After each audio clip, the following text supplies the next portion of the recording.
በኢትዮጵያ ፋሽን ኢንዱስትሪ ውስጥ ማፊ የሚለው ስም በብዙዎች ይታወቃል።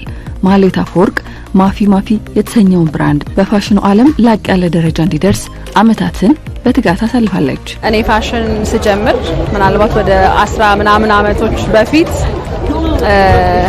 የስትራክቸርድ የሆነ ፋሽን ኤጁኬሽን ማገኝበት ቦታ አልነበረም። ስለዚህ ብዙን ጊዜ በሰልፍ ቶት ዲዛይነር ነኝ። ብዙን የተማርኩት በኢንተርኔት በማንበብ በኋላ ድሉን አግኝቼ ሌሎች ኮርሶችን ውጭ ሀገር እስከምወስድ ድረስ መንገዱ ረጅምና አድካሚ ነበር። በራሷ ጥረትና ያላትን አቅም በመለየት የኢትዮጵያን ባህል ያካተቱ ዲዛይኖችን ከሀገሩ አልፎ በዓለም አቀፍ የፋሽን መድረኮች ላይ ለማቅረብ በቅታለች። ይቺ ሴት ፋሽን በጀመረችበት ጊዜ ያየችውን ክፍተት ለመሙላት ከጥቂት ዓመታት በፊት የፋሽን ትምህርት ቤት ከፍታለች። የፋሽን አካዳሚያችን የተመሰረተው 2024 በፈረንጅ አቆጣጠር ኢትዮጵያዊ የሆነ ወይም አፍሪካዊ የሆነ ግን የኢንተርናሽናል ስታንዳርድ የሚያስተምር ኳሊቲ ፋሽን ኤጁኬሽን ላይ ያተኮረና በኢንታየር ኢኮሲስተሙን መገንባት የሚችል ትምህርት ቤት ነው የሰራነው ማለት ነው።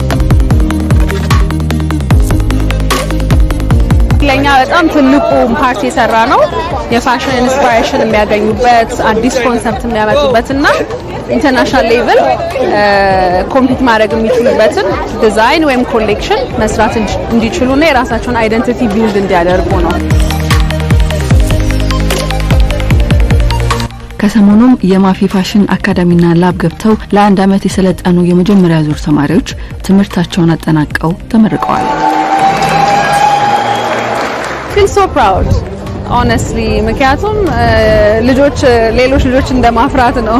ከራሴ ስራ በተጨማሪ ለሌሎች ደግሞ ይሄንን ኢንዱስትሪ መክፈትና ምን ይጠበቅባቸዋል የሚለውን ማሳየት ነውና I feel so honored to be honest ለዚህ መብቃቴ። ተመራቂ ተማሪዎቹም በትምህርት ጊዜያቸው ያገኙት ዕውቀት በፋሽኑ ዘርፍ ያላቸውን ግንዛቤ ከፍ ያደረጉበት ሆኖላቸዋል። በጣም ቆንጆ ጊዜ ነበር ያሳለፍነው። በጣም ቆንጆ ኤክስፒሪየንስ ነበረ። ትምህርቱም በተለያዩ ነገሮች የተደገፉ ሆኖ ብዙ ልምዶችን ያካበትበት ነበር። ያው ፋሽን በመጀመሪያ በማቀው መንገድ አይደለም የተማርኩት። ያው ፋሽን የራሱ መንገዶች አሉት። እነሱ መንገዶች አውቄያለሁ። የሆነ ነገር ወስጄ ኢንስፓይሬሽን ወስጄ ያን ኢንስፓይሬሽን ወደ ልብስ እንዴት መቀየር እንዳለብኝ ከማፊ አካዳሚ ያንን ተምሬያለሁ።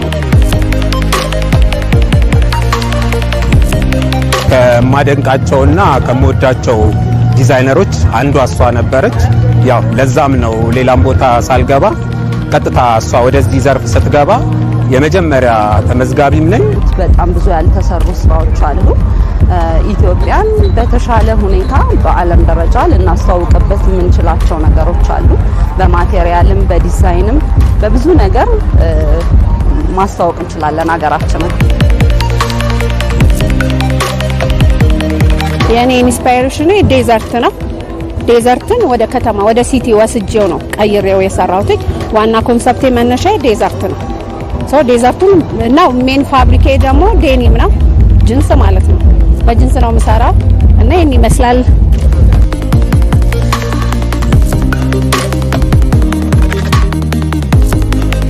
የኔ ስራዎች የነበሩት ያው ሞደስት ላይ ነው። ሞደስት ሆኖ በሂጃቢ ሆኖ በምን መልኩ መቅረብ ይችላል። በአብዛኛው ጊዜ ሞደስት ፋሽኑ ላይ ያሉ ሞደስት ማለት ያው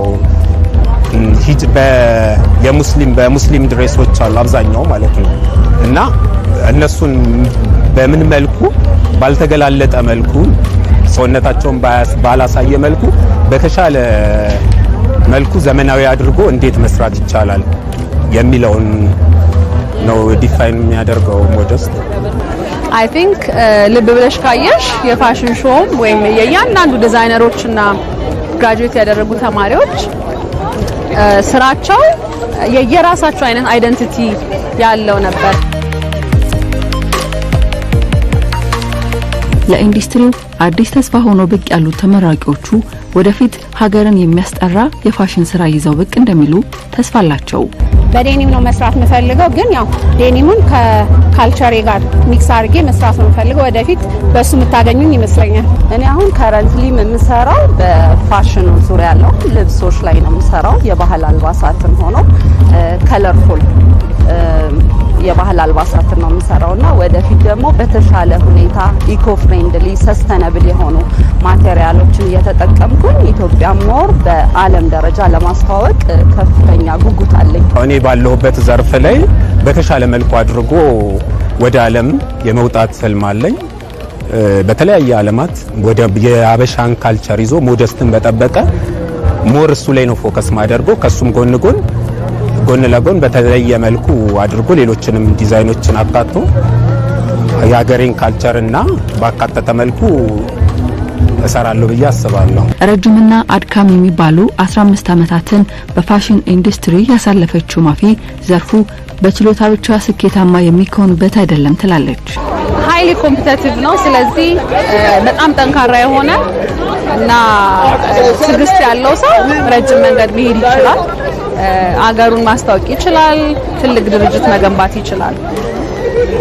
ስለዚህ ለጎበዞችና ለጠንካሮች ብቻ ነው፣ ለታለንትድ ብቻ አይደለም። የፈለገ ጎበዝ ብትሆኚ ዴዲኬሽኑ ከሌለና ፎከሱ ከሌለ ሰክሲድ ማድረግ እዚህ ኢንዱስትሪ ላይ ከባድ ነውና ሆፕፉሊ ከነዚህ ውስጥ አይ ዶንት ኖ ማጆሪቲ ወይም 50%ዎቹ እዚህ ኢንዱስትሪ ተቀላቅለው ሰክሲድ ማድረግ እንዲችሉ የራሳቸውን ብራንድ ክሬት አድርገው ለሀገራቸውም ለአፍሪካም ለዓለምም መብቃት የሚችል ብራንድ ይመሰረታሉ ብለን እናስባለን።